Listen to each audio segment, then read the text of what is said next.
Hey viewers, welcome to Daily Dose. ఒక చిన్న అందమైన ఊరు. ఆ ఊరిలో రవి అనే చలాకీ కుర్రోడు ఉండేవాడు.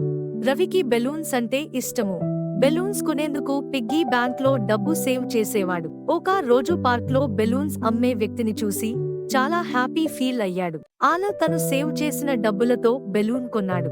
బెలూన్ తీసుకుని దానితో ఆడుకుంటూ వస్తుంటే చాలా గాలి వస్తుంది. గాలికి బెలూన్ ఎగిరిపోతుంది. అప్పుడు ఏం చేయాలో తెలియక బాధగా బెంచ్ మీద కూర్చుంటాడు. అప్పుడు ఒక వ్యక్తి వచ్చి రవిని అడుగుతాడు, ఏమైంది?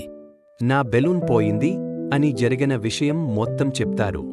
తాతయ్య చిరునవ్వుతో చెప్పాడు, కొన్నిసార్లు మనం కోల్పోయే వస్తువులు మరొకరికి ఆనందం ఇవ్వడానికి దారితీస్తాయి.